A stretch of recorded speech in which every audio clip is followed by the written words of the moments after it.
จงมาเสียน้ำกันว่าจะเป็นแนวใดพ่อแม่พี่น้องเนาะคือสถาปัตย์อยู่เบื้องขวาเนาะเทคนิคศาสตร์อยู่เบื้องซ้ายเนาะอันหลวงเนาะโอ้ยเนาะพิธีกรนี่จังพอได้บัวตาไล่เนาะแดดทอดกายมาซะได้เอาไปเสียงแจงเทีย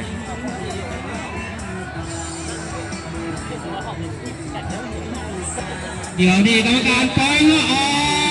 เอาไปแล้วพันหลวงกันยาวเข้ามาตักเข้ามานำขึ้นมาเลยว่าเราสาปันก็ใส่ข้าวเหนียวไปด้วยให้กินเนื้อให้กินเนื้อยาวสาปันยาวขึ้นมา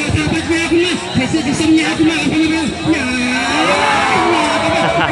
จุ่มน้ำเลยเด้อต่อเลยแสดงว่าชื้อเลยนะ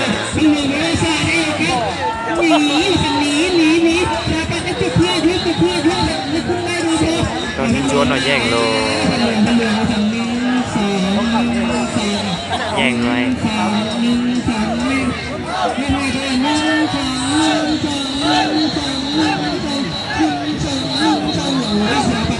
ไปนอนจุ่มน้ำเลยได้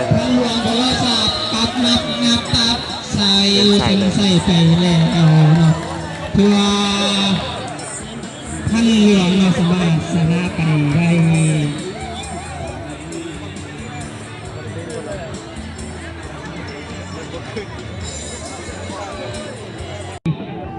เดี๋ยวนี้เขาสู้หอบที่สองแล้วกำลังม่วนกำลังมั่นกันอยู่เนาะผ่านผู้ทรงผู้เสียต่ออยู่หอมใจใดกันมุ่นมัวกันมารถปาดนี้เนาะเพื่อคึกคืนกันแล้วซึ่งทีมที่กำลังมาเนี่ยจะเป็นเพื่อเป็นประวัติศาสตร์เนาะทีมคู่จ่ายคณะสถาปัตย์มา2 รอบเต็ม2 รอบเนาะเขาเป็นน้ำใช้เสื้อกันนำมือบ่สองให้จากเที่ยงสวรรค์นี่ต้องปลดเสื้อกันนำเพราะสกลบ่ได้แล้วนี่นะพอมีเสื้อสู้สีบอยู่เนาะคือว่าบ่ได้แล้วเนาะมา2 ลง 2เนาะจะเป็นการล่องเสื้อสู้สีบไหมก็ดู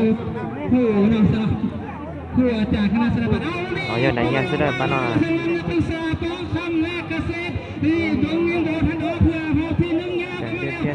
กันมาพ่อแม่พี่น้องต่างไปต่างยาต่างเงินต่างเนี่ยสูงสีกันมาแล้วเป็นยังจะเกิดกันให้มันเกิดเรื่องอะไรกันเลยเอาหยามาเลยไล่เบียดไล่กินไล่ซีไล่เฮงไล่มาสูงสีเตี้ยนะ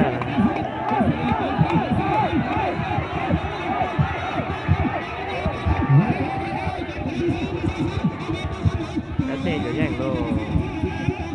กระเตยแย่งอะไร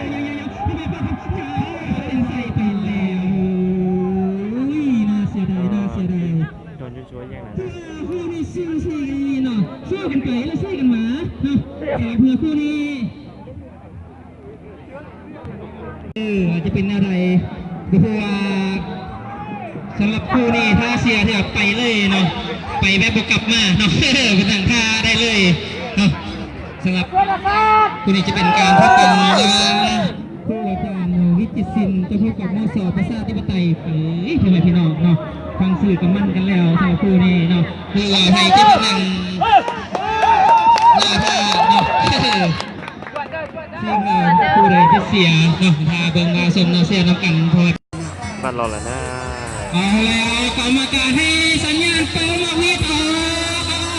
ไปแล้วพ่อแม่พี่น้องคือว่าตอนนี้ตั้งไฟตั้งสักตั้งไว้ตั้งไฟคือว่าหอยเหนื่อยจะนั่งรถกันคือว่าตอนนี้น้ำพึ่งกระจายก็มาคือฟ้าข้างในหนีไปเด้อพ่อแม่พี่น้องเลยโซซิงมาแล้วสาวก็คือเป็นดีสร้างแล้วโซซิกันมาแล้วเดินไปออกมาดูอีกแล้วในเสื้อสีเดียวกันนี้เลยวิจิตรศิลป์ภาษาดิบไตวิจิตรศิลป์ภาษาดิบไตเดินได้ไม่รู้ว่าใครจะใช้ปืนใส่ก่อนเนาะเดี๋ยวนี้วิจิตรศิลป์อยู่เบื้องหัวเนี้ยเขาไปด้วยแต่ว่าเขาบอลตะไลเอาลูกศิลป์ขึ้นมาเดี๋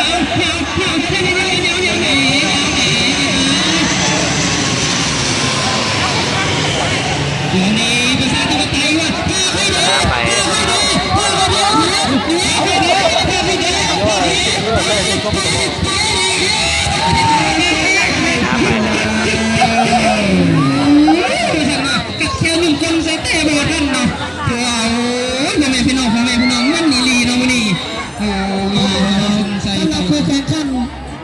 พนักงานโครงการวิทยาลัยวิจิตรศิลป์พบกับมัธยมส้มบูรณ์ภาษาธิปไตยเป็นปรากฏว่าวิทยาลัยวิจิตรศิลป์เป็นปลายชนะ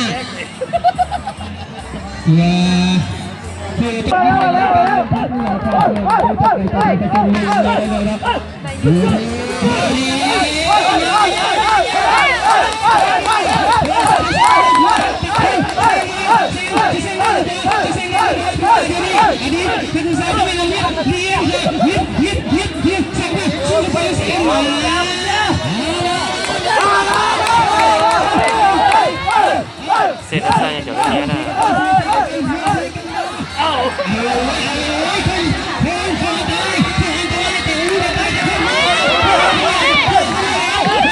เส้นด้านซ้ายสี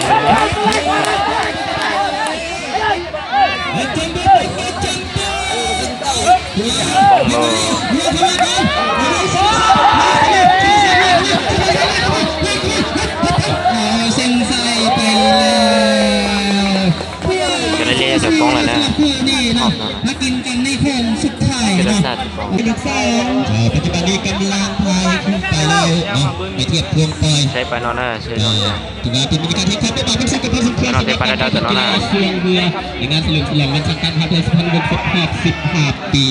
ในครั้งนี้ เดี๋ยวจอเลย สำหรับภาคส่วนนักศึกษาคณะการเกี่ยวกับปัจจุบันนี้เป็นการพบกันนะ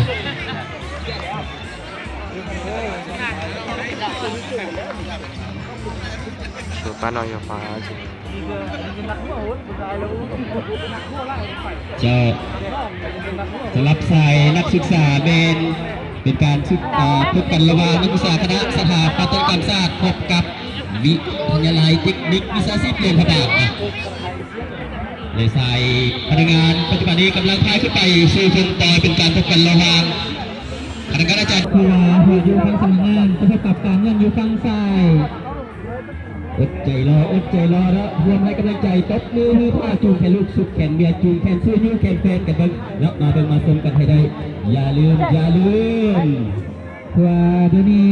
ผู้ทรงผู้เสียอยู่ทางบ้านเนี่ยทะลุทลายไป10 ล้านคนแล้วเนาะขอติดตามการพายคอนเสิร์ตผู้สปอร์ตเอซีเฮาเนาะ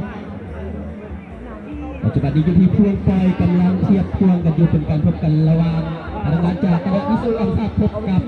วิทยาลัยการเงินคือแข่งขึ้นไปท่าอยู่พวงปอยเป็นทีเรียบร้อยแล้วประชาสัมพันธ์อีกครั้งหนึ่งเนาะอยู่ที่พวงปอย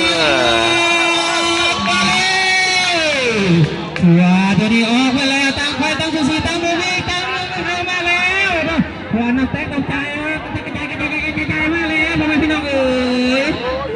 แจกนิดเดียวเลย การเงินเห็นว่าท่าน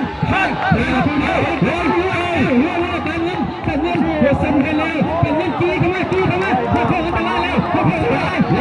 นี่จะว่ามูแล้วนะ พอไปคนนี้วิศวะตัดยังไงนะมาคนวิศวะไปได้เป็นสิบมาแล้ววิศวะมาแล้ววิศวะมาเลยวิศวะมาแล้วมาเด้จี้การเงินจี้เลยการเงินจี้เลยจี้เข้ามา